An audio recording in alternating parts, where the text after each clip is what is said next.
안녕하세요. 유현정쌤입니다. 오늘이 수교재 영상의 마지막이라고 생각을 하는데요. 우리가 교육과정 문서에서 꼭 통째로 다 암기하고 있어야 되는 내용을 정리해 봤어요. 교육과정 문서를 다 외워야 할까라고 하면 사실 그 부록을 다 외울 수는 없는 거지만 예전 문서에서는 교수학습 방법과 유의점, 평가에 관한 유의점은 꼭 다 통으로 암기하고 있었어야 되는 내용이었거든요.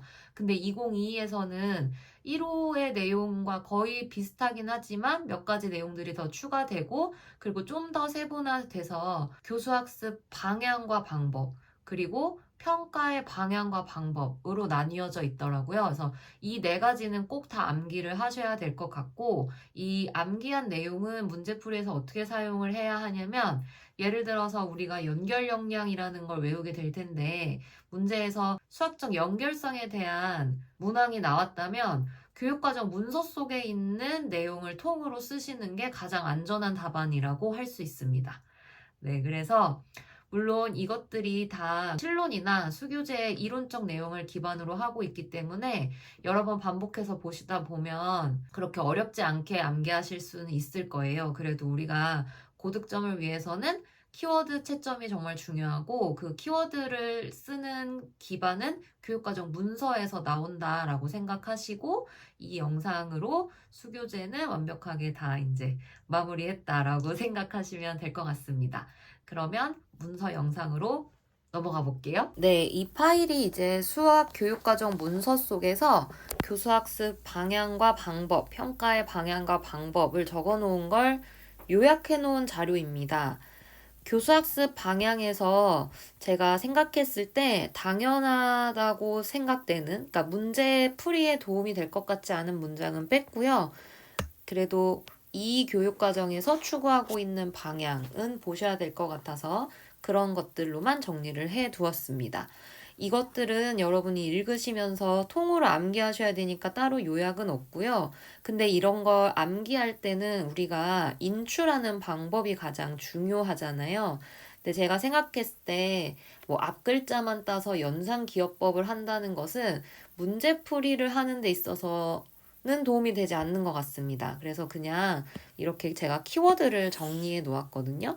이 키워드를 보고 교수학습 방향에서 학생 주도적이어야 된다는 건 무슨 의미인지, 디지털 소양을 함양할 때 어떤 방법으로 하는지, 언어 소양을 함양할 때 어떤 방법으로 하는지, 처럼 설명할 수 있게끔 암기를 하시면 되겠습니다. 그래서 교수학습 방법에는 각 수학 교과의 역량, 그러니까 문제 해결 역량, 추론 역량, 의사소통 역량, 연결 역량, 정보 처리 역량 2에서 바뀐 거죠. 1호랑은 다릅니다. 그래서 이것을 함양하는 각 방법에 대해서 나와 있어요. 가장 중요하게 암기하셔야 될 것 같고요. 학생들이 수학학습에 주도적으로 참여하게 하는 방법은 어떻게 해야 하는지, 그리고 각 교수학습 방안에 대한 설명이 있어요. 설명식 교수와 토익토론 학습, 협력 학습, 탐구 학습, 프로젝트 학습, 수학적 모델링과 놀이 및 체험 학습. 이 방안의 뜻이 뭔지가 나와 있고 이런 수업 방법을 통해서 학생들에게 길러져야 할 것이 정리가 되어 있습니다.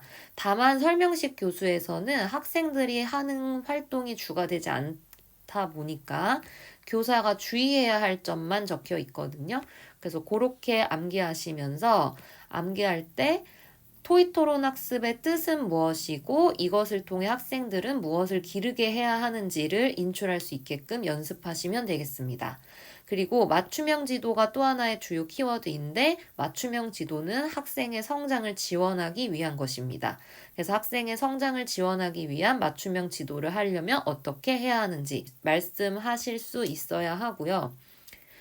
범교과 또는 타교과의 연계를 고려한 교육과정 설계는 어떻게 해야 하는지, 온라인 수학교수 학습의 유의점은 무엇인지를 각각 인출할 수 있게끔 이 문서 속의 내용으로 암기하시면 되겠습니다. 평가 방향도 마찬가지고요.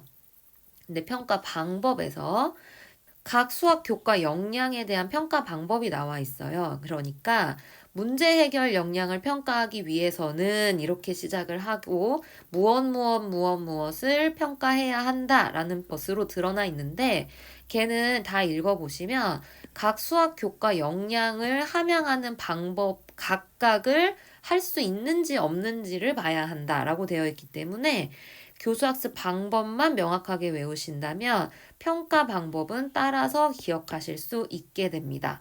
그리고 평가 방법에 대한 위에 평가 방향을 보시면 다양한 평가 방법을 활용하여 학생들에게 뭐 평가에 손해보지 않게끔 해야 한다 막 이런 문장이 있는데요.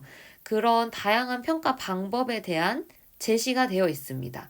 그래서 지필평가, 프로젝트 평가, 포트폴리오 평가, 관찰, 면담, 구술 평가, 자기평가, 동료평가 등을 활용할 수 있구나라는 걸 생각하시면 되고요. 각 평가 방법에 대한 정의가 나와 있고 언제 이런 평가를 실시해야 하는지도 나와 있으니까 이것을 명확하게 문서의 내용을 근거로 해서 암기하시기 바랍니다. 그리고 교구와 공학도구를 활용한 평가 시 유의해야 할 점.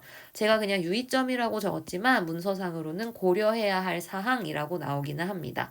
온라인 수학학습 환경에서 평가 시 유의해야 할 점이라고 키워드 정리를 해 놓았으니까요.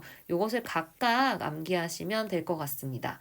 저는 이 문서를 암기할 때 하루에 문제 해결 하나 외우고 다음날 추론 외우고 다음날 뭐 문제 해결 외웠던 거 복습하고 이런 식으로 좀 잘라서 외웠어요. 이걸 통으로 다 외워야겠다라는 건 너무 어렵기 때문에 제가 가장 선호하는 암기 방법인 무한 반복을 활용하되 굉장히 쪼개서 외웠고 그래서 틈나는 시간마다 이것을 열어서 암기하려고 노력했습니다.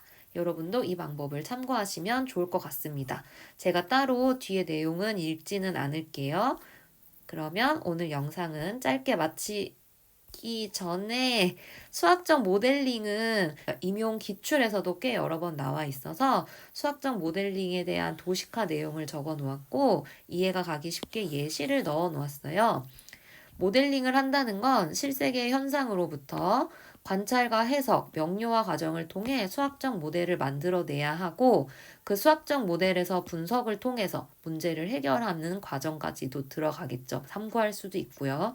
수학적 결론을 내고서 그 결론을 해석해서 어떤 실세계의 현상으로 적용되게끔 결론을 만들어내야 하고 그것을 다시 적용할 수 있는 현상이 되어야 합니다. 그래서 예시를 보시면 사실 현상의 예시에는 우리가 쉽게 생각하는 실생활 문제, 뭐 활용 문제라는 것들이 나와 있고요. 그 문제를 통해 구해야 하는 게 무엇인지 수학적 표현을 쓰는 것이 수학적 모델에 해당합니다.